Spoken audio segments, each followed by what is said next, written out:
Buen día con todos, bienvenidos nuevamente al curso de patología de Medic Science.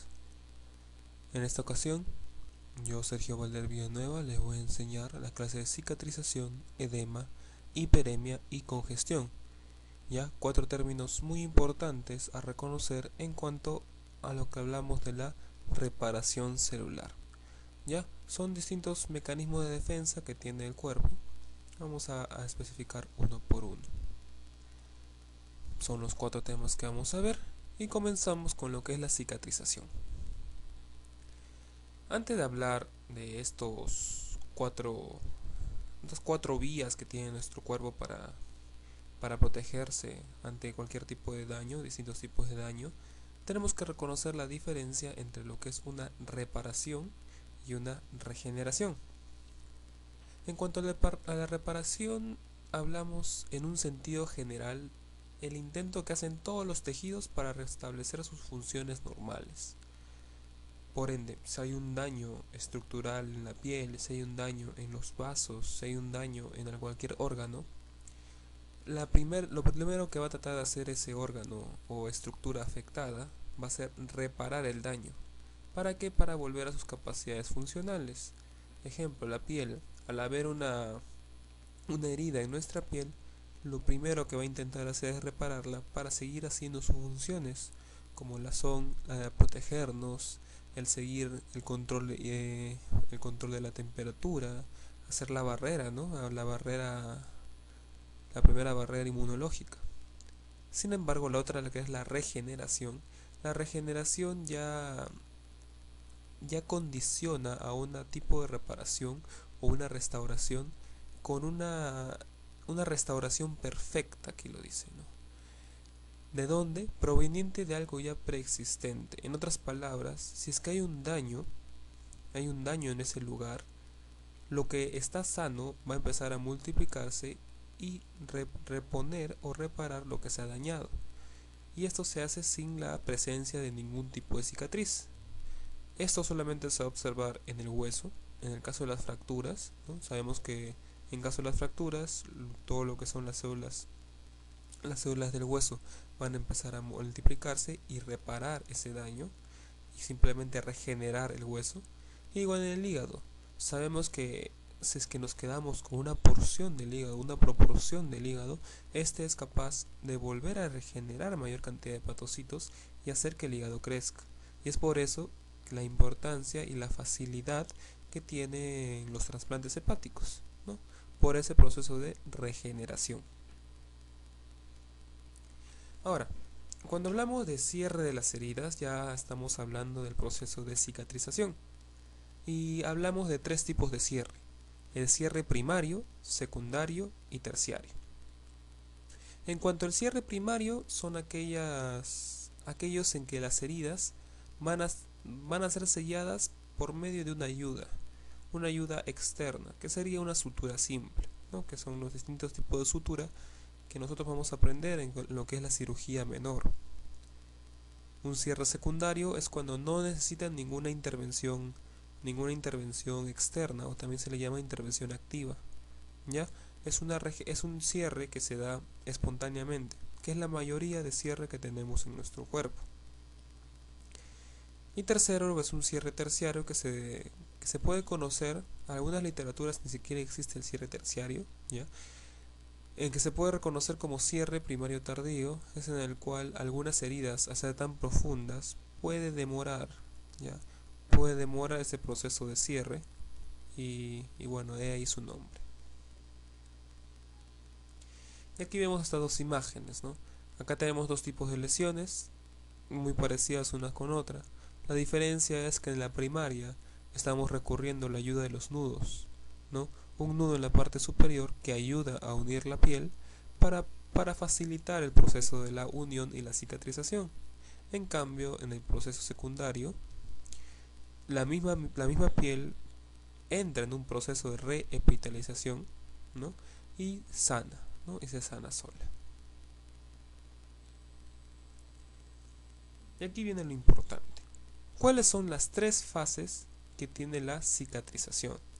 ¿Ya? Son la primera, que es la inflamatoria, la proliferante y la de maduración. La fase inflamatoria, como el mismo nombre lo dice, es en donde se expresa una respuesta inflamatoria por la lesión, ¿ya? Que generalmente se va a expresar como una escara o como un exudado, ¿no? Como con cualquier tipo de lesión. Exudado, ¿por qué? Porque, bueno, libera pus y todo eso que conocemos. La segunda es la fase proliferante, es en el cual ya empieza el proceso de reparación.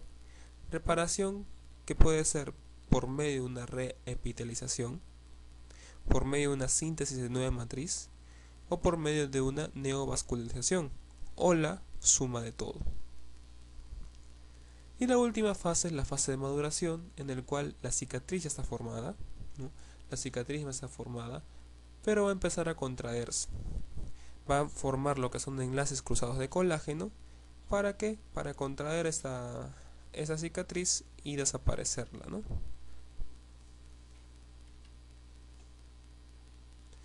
Entonces aquí tenemos como que partes, ¿no? O procesos que se dan durante lo que es esta fase de cicatrización, ¿no? Ante una herida, obviamente hay la lesión y ruptura de distintos vasos sanguíneos, principalmente capilares, ¿no? La primera fase en sí, o lo primero que va a suceder antes de hablar de la cicatrización, estaríamos hablando de un proceso de hemostasia, porque se tiene que detener de una u otra manera la hemorragia que se está sucediendo. Una vez detenida la hemorragia, entramos a una fase que es la fase de inflamatoria. Entonces se da una inflamación por medio de la quimiotaxis, en el cual migran todo lo que son las células inmunológicas y generan la cascada de inflamación. Pasada esta fase, entramos a la fase proliferante, en el cual ya empieza a haber una regeneración, ¿no? Hay una migración epitelial, o sea, una reepitelización, hay proliferación de la misma y finalmente una maduración en el cual ya se completa la formación de la cicatriz. Y una vez formada la cicatriz, esta va a ir madurando hasta que se formen estas fibras de colágeno entrecruzadas, se contraiga la cicatriz, ¿no? Se contraiga la cicatriz y esta finalmente caiga, ¿ya? Esta finalmente caiga. Y aquí lo vemos, ¿no? Más o menos. En la fase inflamatoria, obviamente, todas las células principales de la inflamación aguda, que son los neutrófilos y los macrófagos, van a estar elevadas. En la fase de proliferación, los fibroblastos van a estar elevados, ¿no? Y en la fase de maduración, todo lo que son neutrófilos, macrófagos ya han disminuido, porque bueno, son los reactantes agudos, y el reactante crónico, que son los linfocitos, también van a estar disminuidos. Veamos características de la fase inflamatoria. En primer lugar, aumento de la permeabilidad vascular, ¿no? Cuando hablamos nosotros de una herida, hablamos de que ésta se edematiza, de que ésta se pone roja, ésta empieza a doler, ¿no? Entonces todo esto sucede porque hay un aumento de la permeabilidad, sale mayor cantidad de líquidos y además esto permite que se dé una mejor quimiotaxis, porque todas estas células inflamatorias van a migrar hacia la herida, van a secretar las citocinas adecuadas y distintos factores de crecimiento para ya ir estimulando a los fibroblastos y van a seguir activando mayor cantidad de células migratorias, ¿ya? Como cualquier cascada de la inflamación. ¿Cuáles van a ser las respuestas cicatriciales de esta fase? En primer lugar, lo que hemos dicho, ¿no? La hemostasia, para cortar lo que es la hemorragia. Al aumento de la permeabilidad, el aumento de las células polimorfonucleares y los macrófagos en lo que es la fase aguda de la herida, y los linfocitos que ya aparecen en la fase crónica, ¿no? Más o menos en un corte de 5 a 6 días. En cuanto a la segunda fase, la fase proliferante, ya tenemos la formación de un llamado tejido de granulación, ¿no? Esta no vendría a ser todavía una cicatriz per se. Y este tejido de granulación va a estar formado por lo que son principalmente los fibroblastos que van a tener en la parte inferior un lecho capilar, ¿no? Un lecho capilar para la correcta irrigación. Van a haber macrófagos, va a haber una malla laxa de colágeno, ¿no? Todavía laxa, fibronectina y ácido hialurónico, que es lo que normalmente tienen estas cicatrices, ¿no? Este tejido de granulación. Entonces, a su vez, va a haber lo que es la angiogenia. Los vasos que se han roto, los vasos que han resultado dañados, van a volver a crecer, van a volver a nacer unos nuevos vasos. Va a haber una fibroplastia para la generación de toda esta capa fibrosa, esta capa de colágeno, y una epitelización, ¿no? Para recuperar el tejido normal. En cuanto a la fase de maduración, teníamos una que era la contracción de la herida y la otra lo que es la contractura de la herida, ¿ya? Cosas muy diferentes. La contracción de la herida consiste, como acá lo dice, movimiento centrípeto de la piel circulante en todo su espesor. ¿Qué quiere decir esto? Este tejido que se ha formado anteriormente, lo que va a hacer es que se contraiga las zonas sanas o los bordes de la lesión hacia el centro, ¿no? Algo centrípeto. Y así va a reducir lo que es el área, ¿no? El área de donde estaría ese tejido. Así, además, ese tejido cicatricial que está desorganizado va a empezar a compactarse, ¿ya? Se va a empezar a compactarse y darme como que la forma de la cicatriz, ¿no? En cuanto a la contractura de la herida, ya es una constricción física, ya que se produce a consecuencia de lo anterior, ¿ya? Como ya la herida ha sido contraída, ¿ya? La herida va a ser contracturada. Simplemente son términos a conocer uno con otro. Entonces, una vez que se da la contractura y se da esta formación de lo desorganizado pasa al organizado, tenemos ya la cicatriz hecha, que sería lo normal. Sin embargo, hay situaciones en el cual hay una cicatrización anormal de las heridas, ¿no? Entonces, en sí, para que una recuperación influya, ¿no? o se dé, tiene que ver una tiene que ver lo que es la cantidad de tejido perdido dañado, ¿no? A mayor cantidad de tejido va a ser más difícil esta recuperación, ¿no? La cantidad de materia extraña, con eso referimos a bacterias, a, a todo lo que pueda tener esta lesión, ¿no? Medio de qué motivo se ha formado. La inoculación bacteriana, que es lo mismo que hemos dicho anteriormente, el tiempo de exposición a factores tóxicos, ¿no? Y distintos factores intrínsecos, como principalmente es la inmunidad que uno tiene, ¿no? Entonces, el tipo de cicatriz, ¿no? Va a depender obviamente del que es el colágeno, ¿no? El colágeno es quien me va a dar la estructura a la cicatriz. Entonces, esta sea adecuada, sea normal o sea proliferante, va a depender de cuánto colágeno haya y cuánto colágeno se haya depositado. Y tenemos dos tipos de la cicatrización normal. Tenemos a las llamadas cicatrices queloides, ¿ya? Y a las cicatrices hipertróficas, en el cual el colágeno se deposita excesivamente, ¿ya? Se deposita excesivamente y sin embargo la degradación de este no es la adecuada, ¿ya? En algunos inclusive no puede estar, en otros es mucho más lenta. En cuanto a lo que son las cicatrices queloides, son cicatrices cuyo crecimiento va más allá de los límites de la herida. Y la característica de esto es que no suelen disminuir con el paso del tiempo. A veces estas se quedan, ¿ya? Estas tipos de cicatrices queloides se quedan. Es más común en razas afroamericanas, asiáticas e hispanas, ya por una predisposición genética que se ha encontrado.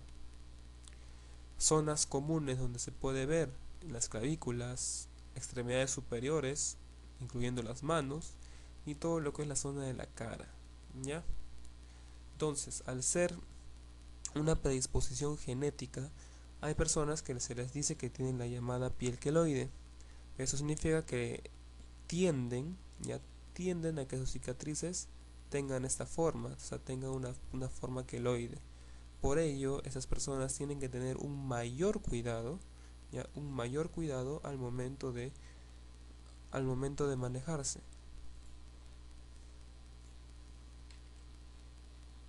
Y aquí tenemos un ejemplo de una cicatriz queloide.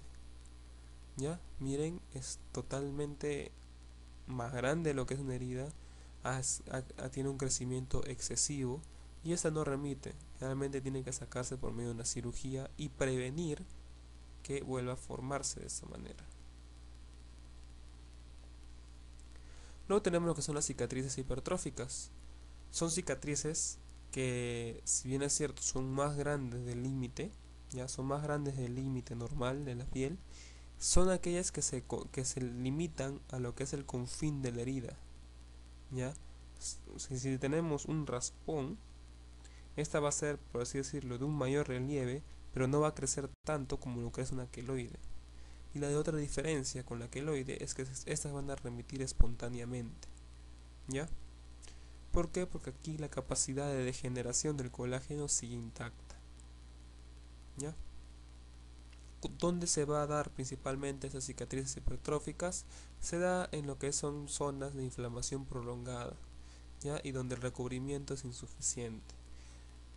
Pero el ejemplo principal donde puede darse una cicatriz hipertrófica siempre son las quemaduras. Ya las quemaduras superficiales o de primer grado son las que principalmente van a darme las cicatrices hipertróficas.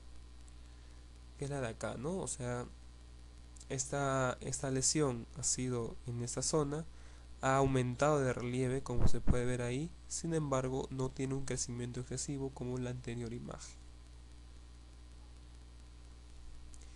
¿Y qué factores me pueden inhibir la cicatrización de las heridas? Hay factores tanto sistémicos como locales. Sistémicos como la edad, ¿no? La edad misma condiciona que los factores de coagulación sean menores en las personas ancianas. La nutrición, principalmente cuando hablamos de la vitamina K, ¿no? Hay factores de la coagulación dependientes de la vitamina K, que es necesario que estén en sus niveles adecuados. Traumatismos, enfermedades metabólicas que me supriman la acción de todo lo que son mis células, mis fibroblastos, inmunosupresión, en el cual no se activen las señales de la cascada de inflamación y no se activen los factores de crecimiento, trastornos del tejido conjuntivo, conectivo, en el cual se afecta el colágeno mismo, y el tabaquismo, ¿ya? Y locales, si es que la lesión mecánica, o sea, si la injuria sigue, si hay una infección, si hay un edema, la isquemia o necrosis del tejido, el uso de agentes tópicos, una radiación, una concentración baja de oxígeno o la presencia de cuerpos extraños en la misma herida van a condicionar a que la herida no se cicatrice. Ahora pasamos al siguiente tema, que es el edema. El edema no es más que la acumulación de líquido en el llamado espacio intersticial. ¿Ya? Esta se puede dar en cualquier cavidad de nuestro organismo. ¿Ya? Y generalmente es signo de una enfermedad grave. Entonces, si recordamos lo que es la fisiopatología del edema, o la fisiología en sí de lo que es la distribución en nuestros líquidos, sabemos que aproximadamente el 60% de nuestro cuerpo es agua, distribuidos en dos espacios, el extracelular y el intracelular. El intracelular correspondiente a los 2/3 y el extracelular correspondiente a 1/3. Esta comunicación que hay entre el extracelular y el intracelular se da por medio de procesos osmóticos, ¿no? Procesos osmóticos que ustedes ya de seguro han aprendido en fisiología. Y lo que es la comunicación interna en el espacio extracelular se da entre el intravascular y el espacio intersticial, ¿no? En otras palabras, lo que hay dentro de los vasos y lo que hay fuera de los vasos. Esta comunicación, este intercambio de líquidos se da por medio de presiones, ¿no? De la presión hidrostática y la llamada presión oncótica. ¿Ya? Cómo se da el edema es cuando el fluido del intravascular va a salir de los vasos sanguíneos hacia el espacio intersticial. Cuando sucede esto, hablamos de un edema. ¿Ya? Hablamos de un edema. Pero para conocer cómo se da el edema, tenemos que recordar cómo es la reabsorción de nuestros líquidos en todo nuestro cuerpo, ¿no? Los fluidos van a retornar lo que es nuestra sangre por medio de dos vías. La primera que vemos aquí es por medio de la vía capilar, en otras palabras, por medio de la vía venosa, ¿ya? Esto se da por lo que es el equilibrio que siempre se tiene entre la presión hidrostática y la presión oncótica, ¿no? Siempre en la zona arterial la presión hidrostática va a ser mayor, por lo tanto los líquidos y los nutrientes van a salir hacia el intersticio y hacia los tejidos. En cambio, en la zona venosa la presión hidrostática es menor, por lo cual los líquidos vuelven a lo que es mis venas, ¿no? Una alteración en esto puede provocarme un edema, pero a la vez sabemos que no solamente son las venas que permiten la drenación de líquidos. También tenemos otro sistema, tal vez no muy recordado, pero igual de importante, que son los vasos linfáticos, ¿no? La linfa está alrededor de todos los capilares y ayudan a lo que es la reabsorción de líquidos o la reabsorción de fluidos que no han podido entrar en lo que es el sistema venoso, ¿ya? Y sabemos que donde drenan va a ser a la altura de las venas subclavias, ¿no? Entonces, alguna alteración en eso puede provocar un edema, pero si somos específicos, son 5 los factores principales que van a contribuir a la formación de un edema. Uno, lo que es el incremento de la presión hidrostática, en el cual esté tan elevada que en la zona arterial me bote mayor cantidad de agua y en la zona venosa, al estar tan elevada, no me reabsorba la adecuada cantidad de agua. La reducción de la presión oncótica en los vasos, ¿no? Sabemos que es un equilibrio entre hidrostática y oncótica, y la oncótica permite que se queden los líquidos dentro de la sangre. Hay una reducción de la presión oncótica, permite que estos salgan con mayor facilidad o simplemente no se queden dentro de los vasos. Tercero, el aumento de la permeabilidad, ¿no? Como sucede en la inflamación que hemos estado hablando, ¿no? Al aumentar lo que es la porosidad de mi endotelio, va a salir con mayor facilidad el agua. La obstrucción del sistema linfático, ¿no? Sabemos que sí o sí el linfático tiene que apoyar al venoso. Entonces, al haber una obstrucción del sistema linfático, no va a haber una correcta o total absorción que da el intercambio, y entonces se genera el edema. Y finalmente, lo que son los cambios en las propiedades de retención de agua de los tejidos. Hay algunas situaciones en que los tejidos, distintos tipos de tejido, pueden retener mayor cantidad de agua que otros. Ya, eso ya lo van a ir conociendo poco a poco cuando vayan avanzando en clínica. Pero es importante recordar estos 5 factores fisiopatológicos para la producción del edema.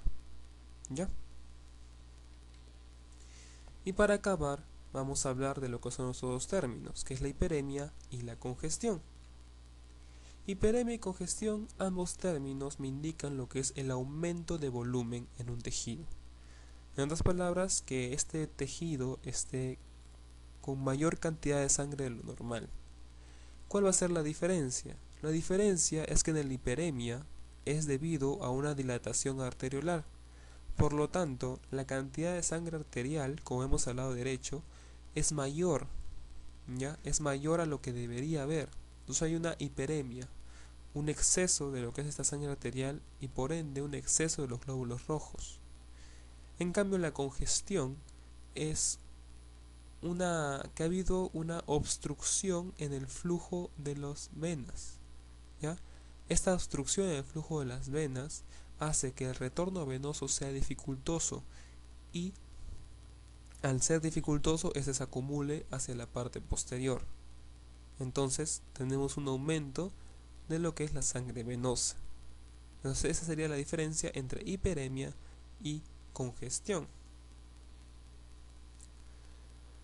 Ahora, podemos diferenciar en sí una hiperemia de una congestión cuando hablamos morfológicamente. A veces es complicado, porque ambos se van a caracterizar por lo que es el aumento de glóbulos rojos, ambos se van a caracterizar por el aumento de sangre. La diferencia podremos verla por lo que es la oxigenación de la sangre, ¿no? Si está más oxigenada, podremos pensar que es una hiperemia; si está menos oxigenada, una congestión. Pero ambos se van a ver húmedos por el aumento de la presión ahí, y ambos se van a ver como hemorrágicos, ¿no? Aquí tenemos ejemplos de congestión hepática e hiperemia hepática y congestión pulmonar, ¿no? Y eso, chicos, sería todo a ver en esta clase. Como ven, es una clase corta, simplemente para poder reconocer los distintos términos, ¿ya? Términos importantes en la reparación celular: la cicatrización, el edema, la hiperemia y la congestión. Términos que van a escuchar en distintos tipos de patologías y van a tener que reconocer en las láminas histológicas. Espero que les haya servido la clase. Cualquier duda, con toda confianza, me la hacen llegar. Nos vemos en una siguiente clase. Hasta luego.